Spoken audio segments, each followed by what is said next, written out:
ঘোড়া পাবলিককে দেখাও।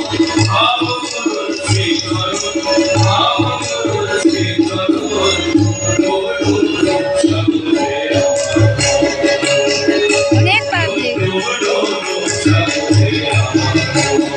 অনেক পাবলিক, দেখো পাবলিক।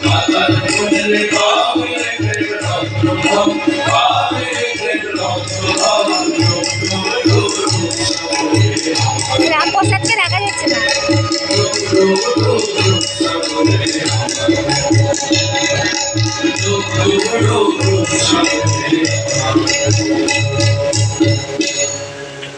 বঙ্কিমচন্দ্র ঠাকুরের এই রূপ দেখে বিদায়ের সময় তন্ময় হয়ে একাগ্র চিত্তে তার গায়ের চাদরখানি ফেলে এসেছিলেন।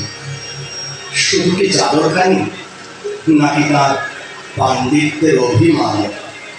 না হলে আনন্দমঠ উপন্যাসের উপক্রমণিকায় তিনি যেন অনেক আগেই লিখেছিলেন, ভক্তি জীবের একমাত্র শরণ্য, সে দেশভক্তি হোক আর ঈশ্বরাসক্তি হোক।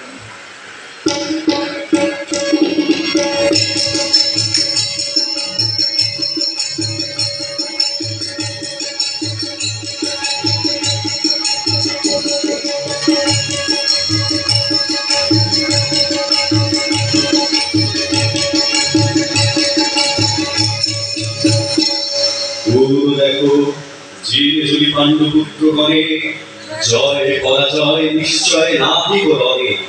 অতুল গৌরব লাভ করিবে তাহারা, পৃথিবীর রাজা হবে অনুগত ডরে। হয়েছে?